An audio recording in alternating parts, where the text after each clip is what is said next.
नमः शिवाय। महाशिवरात्रि व्रत कथा। वैसे तो साल में 12 शिवरात्रि पड़ती है, लेकिन फाल्गुन कृष्ण पक्ष की चतुर्दशी को पड़ने वाली शिवरात्रि को महाशिवरात्रि के नाम से जाना जाता है। इस दिन का विशेष महत्व है। मान्यता है कि इसी दिन माता पार्वती और भोलेनाथ का विवाह हुआ था। यही वजह है कि सनातन धर्म में इस दिन का खास महत्व है। अगर आप भी ये व्रत रख रहे हैं तो ये कथा पढ़ें। अगर आपका व्रत नहीं है तब भी इस कथा को श्रवण करने से और पढ़ने से पुण्य के भागी बन सकते हैं। एक बार माता पार्वती ने भगवान शिव शंकर से पूछा, ऐसा कौन सा श्रेष्ठ तथा सरल व्रत पूजन है जिससे मृत्युलोक के प्राणी आपकी कृपा सहज ही प्राप्त कर लेते हैं। उत्तर में शिव जी ने पार्वती जी को शिवरात्रि के व्रत का विधान बताकर यह कथा सुनाई। एक बार चित्रभानु नामक एक शिकारी था। पशुओं की हत्या करके वह अपने कुटुंब को पालता था। वह एक साहूकार का ऋणी था, लेकिन उसका ऋण समय पर न चुका सका। क्रोधित साहूकार ने शिकारी को शिव मठ में बंदी बना लिया। संयोग से उस दिन शिवरात्रि थी। शिकारी ध्यान मग्न होकर शिव संबंधी धार्मिक बातें सुनता रहा। चतुर्दशी को उसने शिवरात्रि व्रत की कथा भी सुनी। संध्या होते ही साहूकार ने उसे अपने पास बुलाया और ऋण चुकाने के विषय में बात की।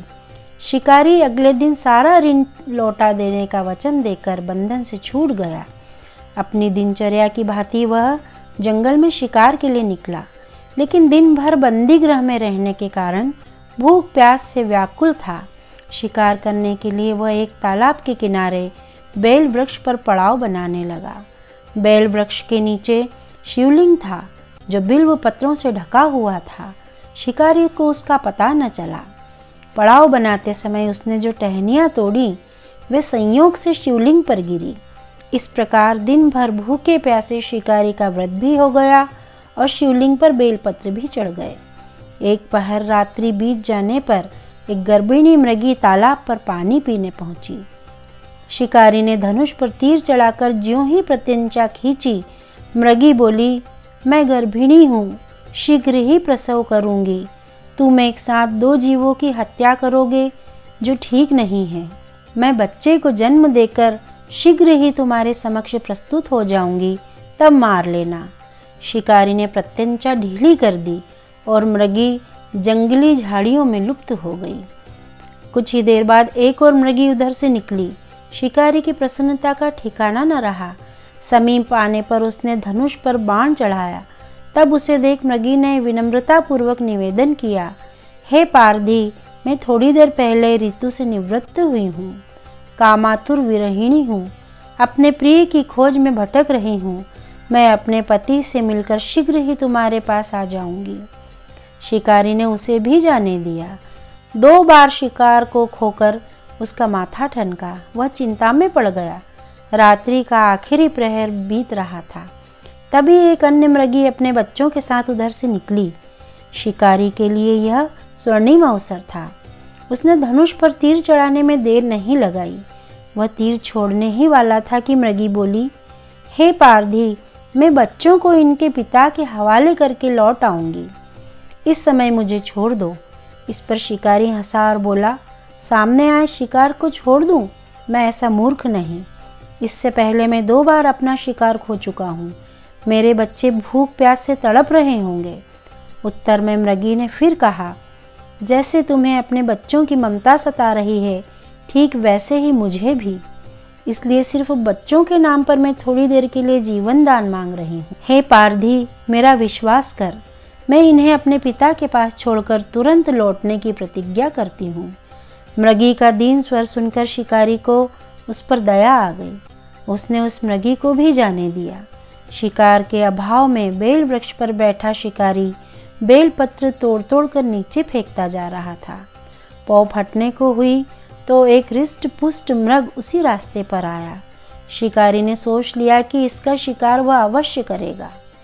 शिकारी की तनी प्रत्यंचा देखकर मृग विनीत स्वर में बोला, हे पारधी भाई, यदि तुमने मुझसे पूर्व आने वाली 3 मृगियों तथा छोटे छोटे बच्चों को मार डाला है तो मुझे भी मारने में विलंब न करो। ताकि मुझे उनके वियोग में एक क्षण भी दुख न सहना पड़े। मैं उन मृगियों का पति हूँ। यदि तुमने उन्हें जीवन दान दिया है तो मुझे भी कुछ क्षण का जीवन देने की कृपा करो। मैं उनसे मिलकर तुम्हारे सामने उपस्थित होऊंगा। मृग की बात सुनते ही शिकारी के सामने पूरी रात का घटना चक्र घूम गया। उसने सारी कथा मृग को सुना दी। तब मृग ने कहा, मेरी तीनों पत्नियां जिस प्रकार प्रतिज्ञाबद्ध होकर गई हैं, मेरी मृत्यु से अपने धर्म का पालन नहीं कर पाएंगी। अतः जैसे तुमने उन्हें विश्वास पात्र मानकर छोड़ा है, वैसे ही मुझे भी जाने दो। मैं उन सबके साथ तुम्हारे सामने शीघ्र ही उपस्थित होता हूँ।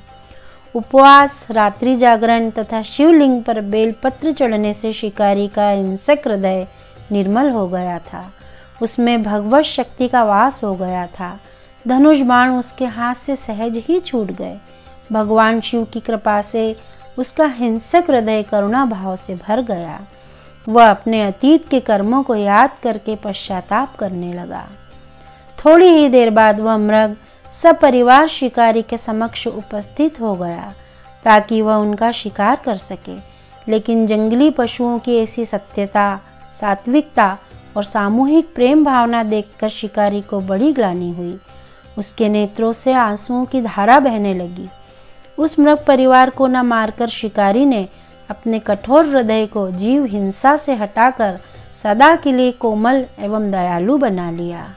देवलोक से सभी देवी देवता भी इस घटना को देख रहे थे।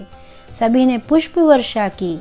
तब शिकारी और मृग परिवार को मोक्ष की प्राप्ति हुई। ओम नमः शिवाय। भक्तजनों, महाशिवरात्रि का महत्व इसलिए है क्योंकि यह शिव और शक्ति के मिलन की रात है। आध्यात्मिक रूप से इसे प्रकृति और पुरुष के मिलन की रात के रूप में बताया जाता है। शिव भक्त इस दिन व्रत रखकर अपने आराध्य का आशीर्वाद प्राप्त करते हैं। मंदिरों में जलाभिषेक का कार्यक्रम दिन भर चलता है। लेकिन क्या आपको पता है कि महाशिवरात्रि क्यों मनाई जाती है? इसके पीछे की घटना क्या है? पहली बार प्रकट हुए थे शिवजी। पौराणिक कथाओं के अनुसार महाशिवरात्रि के दिन शिवजी पहली बार प्रकट हुए थे। शिव का प्राकट्य ज्योतिर्लिंग यानी अग्नि के शिवलिंग के रूप में था। ऐसा शिवलिंग जिसका ना तो आदि था और न अंत। बताया जाता है कि शिवलिंग का पता लगाने के लिए ब्रह्मा जी हंस के रूप में शिवलिंग के सबसे ऊपरी भाग को देखने की कोशिश कर रहे थे, लेकिन वह सफल नहीं हो पाए। वह शिवलिंग के सबसे ऊपरी भाग तक पहुंच ही नहीं पाए।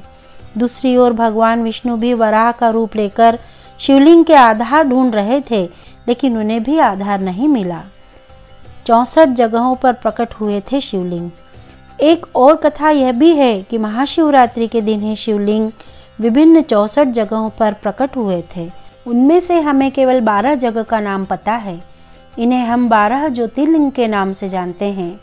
महाशिवरात्रि के दिन उज्जैन के महाकालेश्वर मंदिर में लोग दीप स्तंभ लगाते हैं। दीप स्तंभ इसलिए लगाते हैं ताकि लोग शिवजी के अग्नि वाले अनंत लिंग का अनुभव कर सकें।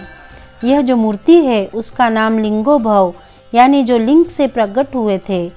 ऐसा लिंग जिसकी न तो आदि था और न ही अंत। शिव और शक्ति का हुआ था मिलन। महाशिवरात्रि को पूरी रात शिव भक्त अपने आराध्य के लिए जागरण करते हैं। शिव भक्त इस दिन शिवजी की शादी का उत्सव मनाते हैं।